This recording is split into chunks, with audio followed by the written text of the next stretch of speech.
Halo semua, perkenalkan nama gue Arki dari kelas 9. Gue adalah siswa dari SMP 93 Jakarta. Dan pada hari ini gue masih melanjutkan pembahasan yang tadi ya guys ya, di part 1 dari pembelajaran bahasa Indonesia. Sebelumnya, kalian jangan lupa subscribe, like, komen, dan share ke teman-teman kalian supaya channel ini semakin berkembang. Dan jangan lupa aktifkan loncengnya. Oke teman-teman, pada kesempatan hari ini kita masih melanjutkan dari part 2. Dan nanti sore itu akan ada konten lagi, kemungkinan WSL, dan pembelajaran satu lagi kemungkinan besar si IPS ya. Buat pembelajaran. Kenapa gue upload konten pendidikan dan game? Pendidikan tuh untuk gue belajar, jadi supaya kalian juga bisa merasakan apa yang gue rasakan. Dan game itu nanti seperti WSL, terus apa namanya, MDL, MPL juga akan gue upload di sini. Jadi channel ini adalah channel bercampur aduk, dan yang pasti mohon maaf kalau ada suara berisik-berisik karena pada pagi hari ini gue uploadnya pagi, gue ngerekamnya pagi, jadi pasti masih berisik dan orang-orang di rumah tuh masih lagi pada masak, ada yang main handphone, dan gue sekamar sama adik gue. Jadi oke, kita langsung masuk ke soal ke nomor 56. Jadi kita sudah sampai nomor 55 dan sekarang kita akan masuk ke soal nomor 56. Bacalah paragraf berikut dengan saksama. Tenaga kerja yang menjadi andalan pada pembangunan ini adalah tenaga kerja yang memiliki profesionalisme, mandiri, dan kreatif. Namun kenyataannya, perbandingan penawaran tenaga kerja lebih besar daripada lapangan kerja yang tersedia. Seharusnya sejak pendidikan formal di SD, anak didik sudah diarahkan. Kalimat yang tepat untuk melanjutkan paragraf di atas adalah A. Untuk menjadi manusia terampil, ahli di bidangnya, dan mampu menciptakan lapangan kerja baru, sehingga mereka bisa menjadi manusia mandiri. B. Ke arah yang lebih baik lagi. C. Untuk masuk ke sekolah yang jenjangnya pendidikan lebih terarah. D. Untuk menjadi calon tenaga kerja yang bersedia ditempatkan di dalam dan di luar negeri. Ini sebenarnya gue udah pernah bahas, dan jawabannya nih A, ya. Gue udah pernah bahas ini soal. Sorry sebelumnya part 1, part 2, part 3, part 4-nya yang sebelumnya gue gak pernah upload karena gue lagi sibuk-sibuk benar, dan gue lagi berusaha untuk sering upload lagi. Jadi ini soal ini sudah pernah gue ini ya guys ya, sudah pernah gue kerjakan. Saya berpendapat bahwa perlu ada terobosan baru untuk mewujudkan koperasi siswa di sekolah, yakni mengelola koperasi menyediakan barang-barang yang konsumsi siswa di sekolah. Sanggahan logis yang berdasarkan pertanyaan tersebut adalah, saya kurang sependapat dengan Satya kalau koperasi harus sekolah menyediakan barang-barang yang dikonsumsi siswa. Ini salah ya guys ya, karena tujuan koperasi adalah menyediakan barang yang dikonsumsi siswa, sedangkan pendapat yang A ini kontra gitu. B. Saya kurang setuju dengan pendapat Satya kalau ingin memajukan koperasi siswa. Pengelola harus menyediakan barang-barang yang dikonsumsi siswa. Lah, apa gunanya koperasi? Apa gunanya koperasi kalau tidak untuk dimajukan? Oke, menurut saya pendapat Satya baik, namun perlu dipertimbangkan masalah permodalan koperasi yang saat ini belum terbatas. D. Menurut saya pendapat Satya kurang realistis. Koperasi di sekolah ini baru berdiri. Kalau kurang realistis itu kan berarti kurang sah ya kan? Kalau masalah koperasi di sekolah baru berdiri atau enggak kan nggak jadi masalah, ya kan? Lu mau beli barang, tapi lu nggak ada modal, itu. Kalau masalah nomor D ini nggak jadi masalah guys, ini pun juga salah karena ya walaupun dia baru berdiri, tapi koperasi ini harus semakin maju. Oke, namanya baru bangun usaha, pasti modalnya dikit. Makanya ada peribahasa rakit-rakit dulu berenang ke tepian, bersakit-sakit dahulu bersenang-senang kemudian. Ini kalau siswanya bareng-bareng dia mau gotong royong bareng-bareng ya, dia mau gotong royong bareng-bareng, terus dia mau kerja bakti satu sama yang lain, pasti bisa lah guys. Modal ini kan yang penting patungan, ya nggak? Makanya dari istilah orang di situ tuh patungan-patungan tuh buat itu loh. Gitu.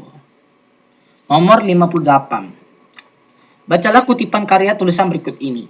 Ketertarikan penulis terhadap novel Nyonya Talis atau kisah mengenai Madras karya Budi Dharma ini antara lain karena novel ini terasa sangat relevan dan menyentuh segi-segi kehidupan manusia. Di samping itu, juga didorong oleh cara bertutur Budi Dharma yang unik pada novel ini, yang kadang tidak masuk akal dan sangat absurd. Absurd itu artinya adalah sangat di luar logika, ya. Tidak di dalam logika, tapi bahkan di luar logika. Selain itu juga penggunaan ungkapan-ungkapan yang seringkali membutuhkan perenungan yang mendalam untuk memaknainya. Penggalan tulisan di atas merupakan kutipan makalah yang termasuk bagian dari, kalau pendahuluan kan nggak mungkin. Kalau pendahuluan itu biasa kan Assalamualaikum warahmatullahi wabarakatuh. Ini kan dia membahas tentang menganalisis sebuah novel yang ditulis oleh Budi Dharma. Kalau pembahasan iya, benar. Bisa jadi ya. Kalau data, ini adalah bagian dari data. Ini bagian dari data. Data cerita ini adalah bagian dari sebuah data. Kalau penutup, salah. Karena ini bagian pembahasan buku. Jadi jawabannya adalah B. B ya.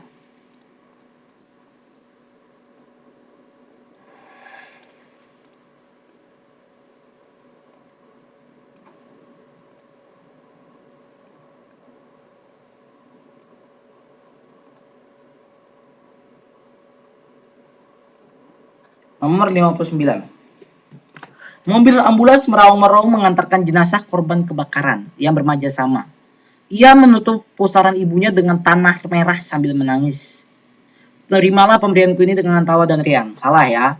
Salahnya kenapa? Ini kondisinya sedih, sedangkan B senang. Kan?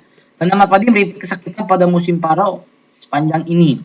Tawa luas terbentang, hijau menguning bagaikan permadani. Ini juga sama kayak B. Jadi menurut saya karena dia mengantar jenazah, otomatis dia sudah meninggal, ya kan? Berarti jawabannya A. Kalau C, ini cuma merintih kesakitan. Kalau namanya udah jenazah, pasti udah nggak sakit lagi. Jadi kalian tuh harus memahami peribahasanya atau kata-kata yang harus ditampilkan. Kata-katanya tuh apa gitu loh. Kalian tuh harus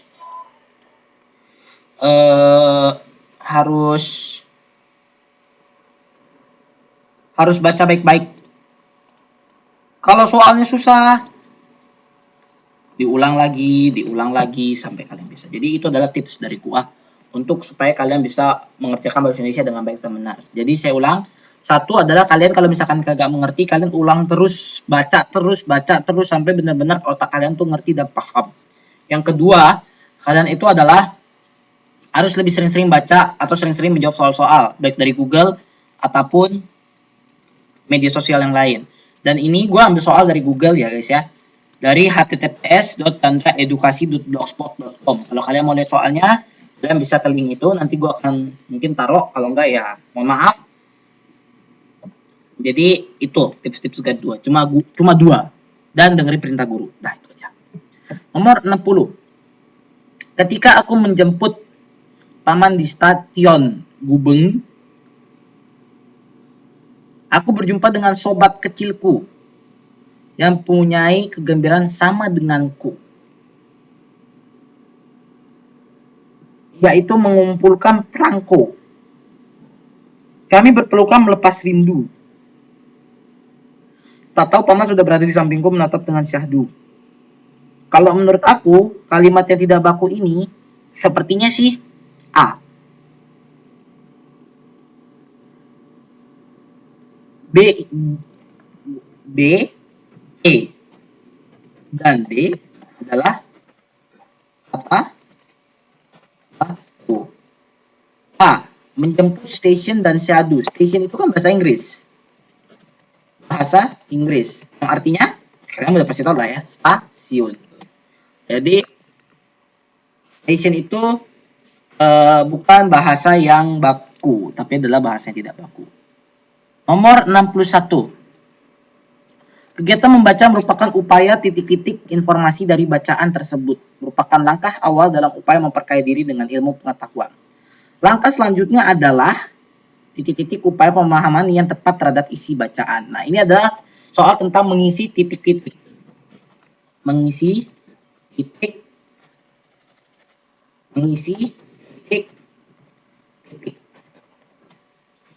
Kegiatan membaca merupakan upaya dalam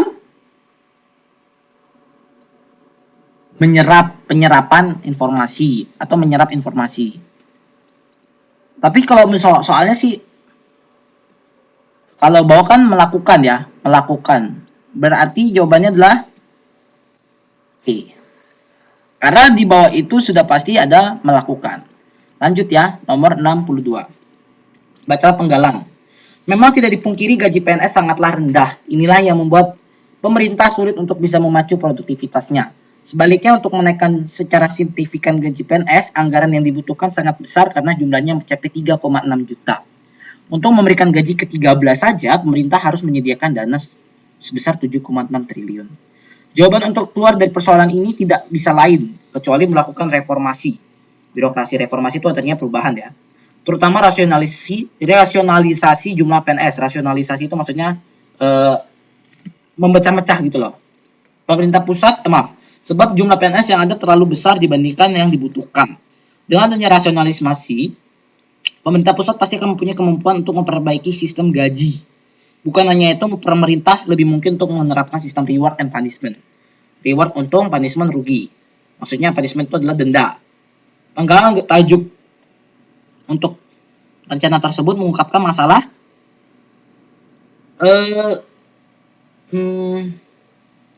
sepertinya jawabannya C. Karena kenapa aku bilang C?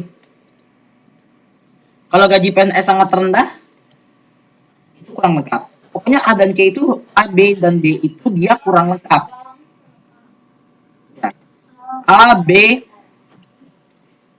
dan D itu kurang lengkap. Oke, adalah rasionalisasi. Jadi rasionalisasi itu artinya pemecah-mecah belah gitu ya. Atau jumlah PNS-nya bisa terlalu banyak atau jumlah PNS-nya terlalu sedikit. Oke guys, terima kasih atas kalian yang sudah menonton video ini. Tadi gue bilang jangan lupa like, comment, share, and subscribe, dan aktifkan loncengnya supaya channel ini semakin berkembang. Salam untuk orang tua kalian, dan see you in the next video part 3 yang akan diupload jam 5 sore atau jam 3 siang. Karena hari ini gue akan banyak konten. Terima kasih.